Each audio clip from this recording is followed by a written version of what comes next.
Ulise ko wonke umuntu okhoyo endlini in the name of Jesus. Amen.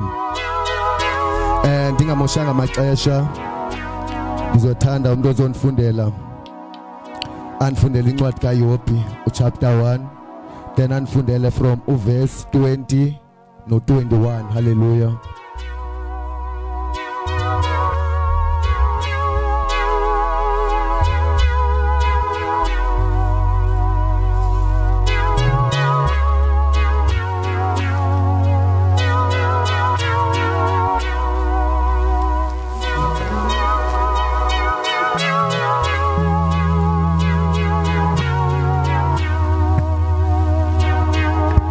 Hallelujah.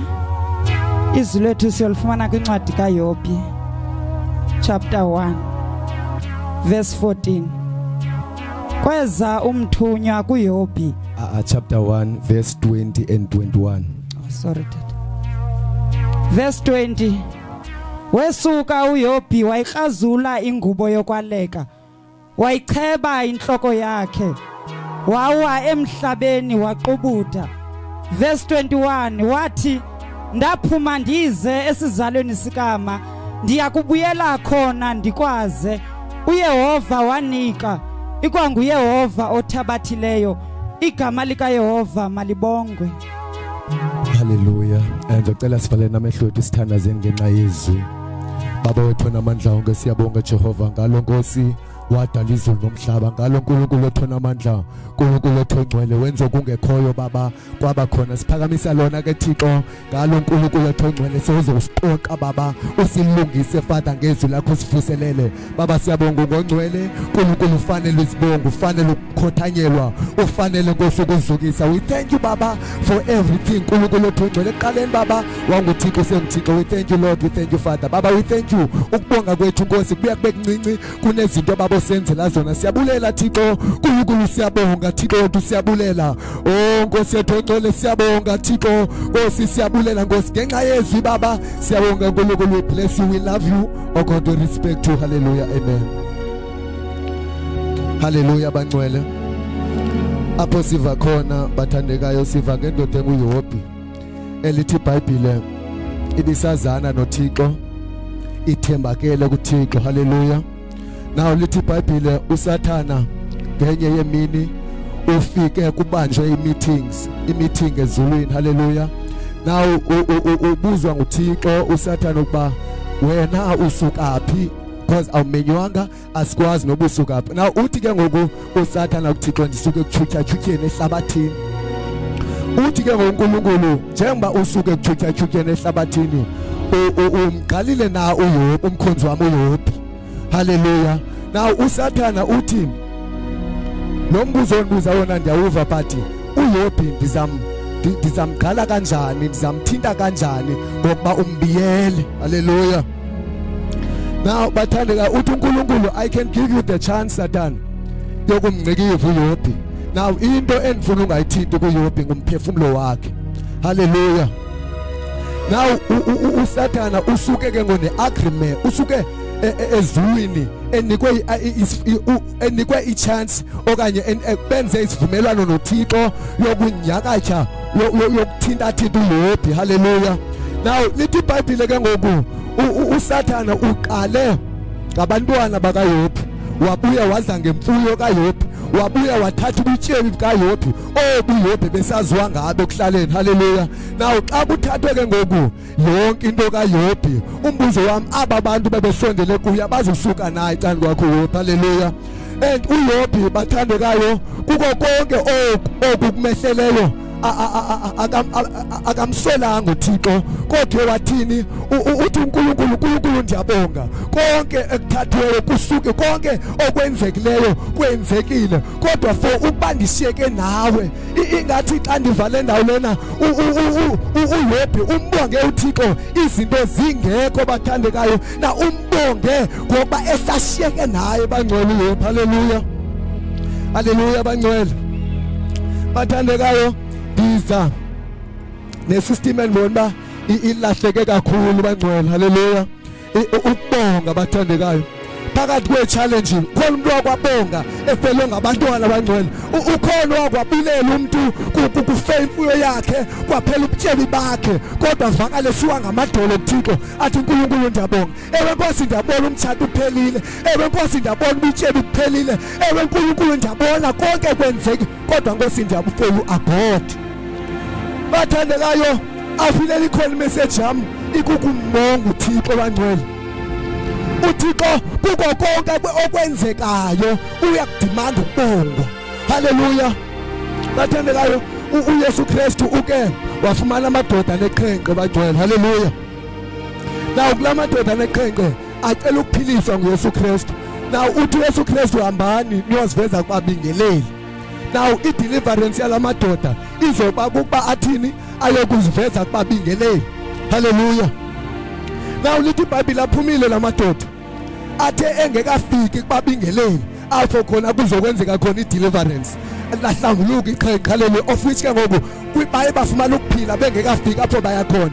Enye ke ngoyala amadoda iyajika ngoba ibone impiliso, ngoba ibone ba diphilisiwe. Naw iyajika ibuyela kuYesu, izeko izokuthini, izokubonga. Naw uYesu Kristu uthi bapha abanye, naw wena ubuya umnye, uthi wena njengoba sowunesibini sobuyi-1 bapha abanye bashiya abanye. Haleluya bangcwele. Naw ke ipoint yami in this message ikule ndawo ba aba bahambileyo bahambile but bengayazanga ukubana kufanelekile baba bonke bangcwele. Haleluya. Bathandekayo, amandla ajafise uSathana ekumngcikiveni uYobhi, ekubulaleni izinto zikaYobhi iye yaba kokubonga. Haleluya bangcwele. uSathana uye waphela amandla. Did waphela amandla kanjalo uSathana? Ngoba umzi kaYobhi uSathana akawuchisanga. Umzi kaYobhi uSathana ushese khona, kodwa besekhona izinto abengazi-challenge uSathana kuYobhi. Haleluya. But ke ngokuwa kaYobhi ngamadolo abulele kuThixo bathandekayo, avakale bonga kuThixo through i-challenge, through konke okumvelelayo avakale ngokubonga kuThixo bangcwele. It is so powerful bathandekayo ukumbonga uThixo. Through bangcwele uyingozi umuntu ozokumbona uThixo phakathi kwe-challenge. Bathandekayo, lo muntu uzombona uThixo phakathi kwe-divorce ayibone yiyo le divorce, kuko okuphela kwezinto zami, kuko okukuchabalala kwezinto zonke, but uhlale umbone uThixo. Ingozi apho ikhoyo bangcwele kukubona uThixo through the challenge. Bathandekayo, uyingozi umuntu ozokumbona uThixo, uyingozi umuntu ozokumbona uThixo phakathi kwengxaki. Bathandekayo, haleluya. Lithi iBhayibheli uYobhi wabona uThixo bangcwele, wabona uThixo uYobhi kulahleke konke. Ubani bangcwele ongabona uThixo phakathi kwezinto ezingako? Ngoba thina iba ngu-1-2 kungenzekanga nakakhulu 1-2 kungathi uba ibingomnye okanye mhlawumbe ndithi uba ibindimi bengajabalala abantwana okanye kuphele zonke into beninazo ndithi ndibuyele ndithi no, akekho lo Thixo. Ngoba ingxaki yethu sine-option eninzi yokuthi akekho uThixo, sinesizathu ezininzi sokuthi akekho uThixo. uThixo ekhona bangcwele uyingozi umuntu ozokwazi ukukhonza uThixo ethule. Haleluya bathandekayo. uThixo ngoba usuthandazile walindela imessage ingehli imessage bangcwele uyingozi umuntu ozokumbona uThixo ethule. Bathandekayo, i-communication between umuntu noThixo ukuthandaza. Naw ke ingxaki izoba sekubeni uthandazile awaphendulwa. Bathande uThixo ukuthula kwakhe uzoba ingozi kwikingdom yobumnyama ukuba uyakwazi umbona uThixo ethule. Haleluya bangcwele. Haleluya bathandekayo. Abileli khona bangcwele, let us be able to see God. Umbona uThixo bathande apho ngikho bangcwele, asimbone uThixo masimbone bangcwele kungenzeki kakuhle, so challengekile ukwazi ukubona uThixo bathandekayo. Haleluya. uYobhi lithi iBhayibheli wawa ngamadolo wabulela kuThixo. Bathandekayo, kubalulekile ukumbona uThixo umbonge sekungenzeki kakuhle. uSathana into eyamchallengela yona uYobhi yayikuba uYobhi atshintshe istatement athi uThixo akekho. nathi abangcwele into ezokuswansulisa evangelini kuba i-challenge xa ifikile i-challenge izokugquma uThixo kuvela yona. Haleluya bathandekayo. Na uYob ukwazile ukubona uThixo, ukwazile ukuma noThixo, i-challenge isezimehlela. Haleluya bagcwele. Bagcwele iplan uThixo umdale umuntu ukuba amkhonze. Haleluya bagcwele. Iplan kaThixo ngokudala umuntu, it was to worship. Umuntu makamdumise uThixo, not kukuhle but praise the Lord. Kunzima kunjani icebo likaThixo ukudumise, ukuba singangalahlekelwa yilo message, uba singangalahlekelwa yilo party leyo, sithi sehle ingqadi kodwa ungalibali icebo, ngoba sihambe kakhulu salibala ntoni, salibela icebo. I-challenge uvela kwayo usayida ne-challenge uye kuThixo. Bagcwele ingozi umuntu ozosayida ne-enemy aye kuThixo. uThixo bagcwele he is alive. uThixo wamthemba uYobi bagcwele, ingathi uke wamchallenge ngokwakhe uThixo uYobi kumaxesha angaphambili. Ingathi uke wamdlikidla wambona umile nyani na Yobi nami. Ingathi uke wamchallenge wamjonga Yobi, kanti ithini into yakho nami Yobi. Na uSathana xa ifika uThixo kangabe naxhala lokunyakatshwa kwaYobi, lokuchallenge kwaYobi. Uthe go hamba okwenza, uthi umvulelo, uthi hamba okwenza, uthi noba wenze ntoni kodwa leyo inceko emhlabeni ndisayida nayo ndiyayethemba. Haleluya bathandekayo. Bangcwele, it is so vital bangcwele, it is so very important ukubona uThixo ezintweni zonke bathandekayo. Izinto sezingahambi kakuhle, umtshato sowukhawuka, abantwana sebetshaya drugs, ezikolweni abantwana bethu behlukumezeka, ezindawo eburhulumenteni singaphathekanga kakuhle, singafumani nenkonzo apha ekuhlaleni. But let us be able to see God bangcwele. Let us be able bangcwele, noba uyeva kuthandazeki kodwa remember there is God. Noba uyeva amandla wekho but remember there is God bathandekayo. uThixo bangcwele, one thing efuna ukuthi uThixo kukumzukisa nokumdumisa qha bangcwele. Worshiping the Lord iyamthreatisha uSathana Lord. Bombona umzalwane okwazi ukumdumisa uThixo. uSathana kayifika kuhle, uSathana uyancancazela kulomuntu lo okwazi ukudumisa uThixo.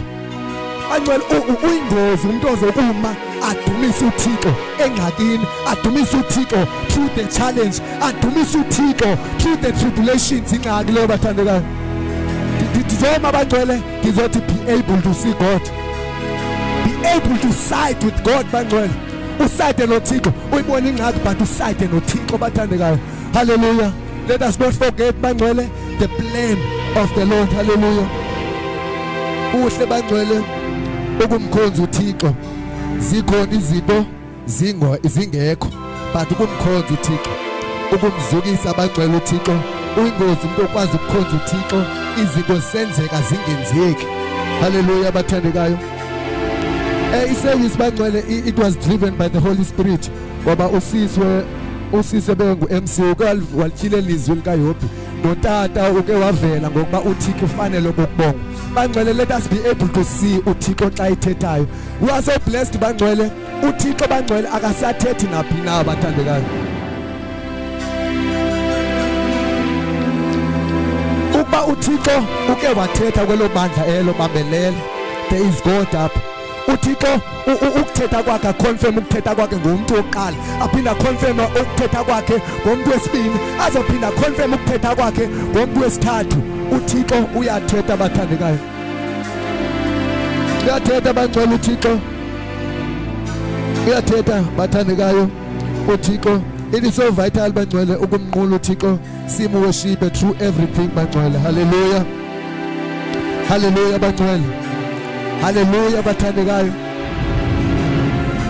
Andizibambe bangcwele. I hope sifumene umyalezo sonke. Ndiyathanda uba ibandla likaThixo lime ngenyawo sizothandaza sivale service. Hallelujah.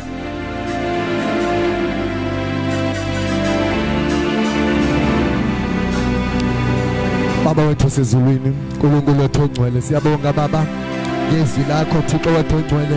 ngalo baba uqale uNkulunkulu othongcwele imfihlelo siyabonga Thixo wethu onamandla onke ngamandla Thixo phezu kwamandla siyabonga ke baba ngethemba elitsha help us ke baba to able uNkulunkulu ukusayida nawe baba senze Nkosi sikwazi Thixo ukuma nawe baba wethu onamandla onke ezimeni zonke we give you all the praise ke baba we give you all the glory Nkosi qhubeka nokuthetha baba nempilo zethu qhubeka baba nokusiqondisa Nkosi nokuzivuselela malibonge Nkosi igama lakho lizukiswe baba igama lakho amandla ke baba ubukhosi ubugcwalisa baba our Father bungo bakho we bless you baba we honor you baba we respect you oh God we adore you our Father ke kuthixo ngafaniswa nawe umkhulu wengamela intaba umkhulu baba wengamela izulu umkhulu baba wengamela umhlaba we thank you our Father oh Lord we thank you Jehovah we thank you Lord ufanele ukubongwa lokubatshazwa we thank you baba ufanele uNkulunkulu ukuzukisa we thank you baba for all your blessings we thank you for all your glory